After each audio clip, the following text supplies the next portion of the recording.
What I want to talk about is what kind of assignment has God given you? I found that it's helpful to ask yourself the question, is your assignment that God is giving you right now for provision, or is it part of your purpose? Let's talk about the difference between these two things. When we're talking about provision, we're talking about the lady in 2 Kings who came to Elijah, and she was in so much debt that the creditors were coming to take her 2 sons to be servants. And what Elijah did, Elijah gave her an assignment. And the assignment was to borrow vessels from all her friends and to take this jar of oil that she had in her house and just pour out the oil in all these vessels. So the miracle was that the oil kept going and going and going as long as she had vessels. And when she was done with those vessels, she came to Elijah, and Elijah said, go sell the oil, pay your debts, and live off the rest. So that assignment that she was given from God through Elijah was just for provision. It wasn't for her purpose. It was just so she can take care of a financial need at that particular moment. Now, when we're talking about purpose, we got to look at the life of Jesus. Jesus was called to save the whole world. He was called to die. He was called to be a sin offering for the sin of mankind. That was his purpose, and his purpose was fulfilled while he walked on the planet. It wasn't about provision. It was about the purpose that God uniquely crafted Jesus to do while he was on the planet. Now, that looks different than provision. Provision is trying to meet a particular need. Purpose is when God is talking about, this is the thing I need you to accomplish. And this is the thing that may take your entire life to accomplish this particular thing. Provision may just be a momentary thing. Now, if you think about Jesus' life, there was a time when Jesus needed to pay taxes. And the instruction that Jesus got, that he gave to Peter, was to go fishing. And the first fish that you catch in his mouth will be money. Take that money and pay for my taxes and your taxes. So that was provision. That was an assignment that was just for provision to take care of Jesus' taxes and the taxes of Peter. It wasn't about purpose. It was about provision. We look at the Apostle Paul's life. Paul was called to be an apostle. That was his purpose. That was his calling. However, it also says that his occupation was that of a tent maker. So when the revenue was low, God gave him an assignment to be a tent maker, and he would go out and make tents to cover financial deficits. That was for provision, not for purpose. And so Paul knew the difference. He knew that his purpose, his calling, was to be an apostle. So when he introduced himself, he would say that I'm an apostle of Jesus. He never introduced himself as a tent maker because tent making was his provision. Let's also go back to the story of Elijah. So Elijah had commanded that it wouldn't rain in the land for 3 years. And when he made that commandment, that was part of his purpose. His purpose was to be a prophet. His purpose was to speak the words of God. However, Elijah had a 3-year period where there would be drought in the land. And during that 3 years, he needed provision. So what God did was he called Elijah to go to the brook Cherith. And while he was at the brook Cherith, ravens would feed him and bring him meat to eat. And he would use the brook to drink. Him going to the brook Cherith was not his purpose. That was just for a temporary provision to ride out the 3 years of famine. And at some point when the brook dried up and the famine was still going on, Elijah got another assignment to go see a widow woman who was going to take care of him for the rest of the famine. That was provision, not purpose. So when you're looking at the things that God has called you to do, you got to ask yourself this question. Is God calling me to do this for provision, or is he calling me to do this for purpose? And depending on what he's calling you to do, you look at it differently. So what I don't want you to do is don't take something that's for provision and make that your purpose. So the lady who had oil, that was her provision. Her purpose wasn't to be an oil maker. She wasn't called to create an oil business company. Oil was just for provision to take care of a financial need. The Apostle Paul, when he would make tents, that was for provision. He didn't get it twisted that the making of the tents was his actual purpose. That was just for provision.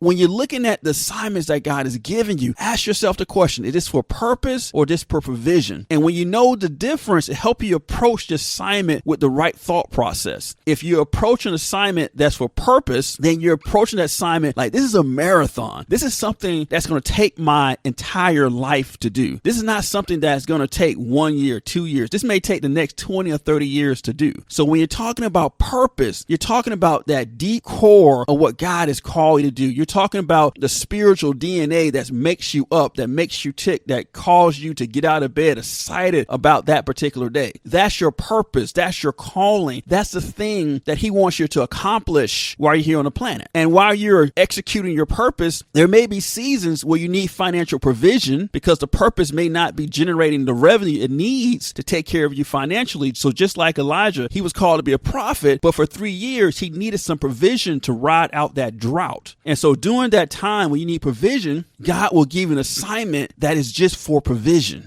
So when Jesus on the planet, he didn't start a fishing business, even though when he started fishing, there was gold in the mouth of a fish. As Jesus misinterpreted that assignment as purpose, Jesus would start a fishing business and kept looking for fish with gold in the fish mouth. That wasn't the purpose of Jesus. That was just a temporary assignment to take care of a financial need. So I need you to parse these two things out because it gives you the right attitude when you approach a particular assignment. Is this for my purpose or is this just for provision? And the thing with God, simultaneously, you may be working on one assignment that's for purpose and one assignment that's for provision. You may be doing it simultaneously, or God may have you do it one at a time. God may have you in a season right now where you're just working on an assignment that's just for provision. Or maybe God have you in a season right now where provision is taken care of. Now it's time for you to get into your purpose and do everything that lines up to your purpose. And so we just got to know when God speaks to our spirit, got a sense based on what we know we're called to do. Is this for provision or is this from purpose? And knowing the difference is critical because it gives you the right attitude as you accomplish it, because you don't want to take something that's designed for provision and do it too long because it's going to make you frustrated because you're going to be pulling yourself from your purpose. Don't make a temporary assignment for provision turn into a lifelong attempt to make it your purpose, because that's where frustration is going to lie. If Elijah had stayed at the brook Cherith and made that his purpose instead of provision, the brook would have dried up, ravens would have stopped feeding him, and he would have died at the brook Cherith, not fulfilling his purpose. So we got to understand what we're called to do. Is this for provision or this for purpose? And when it's for purpose, we have an attitude of long term. We're not trying to rush it. We're not trying to be successful tomorrow. We understand that this is for purpose. This purpose is a marathon. This purpose is going to take my entire life to accomplish, and it gives you the right stamina to execute your purpose versus a short-term assignment for provision. So that's why I say it's critical to know the difference between, is this assignment for provision or is this assignment for purpose? And knowing the difference is critical to help you have the right attitude to execute that particular assignment.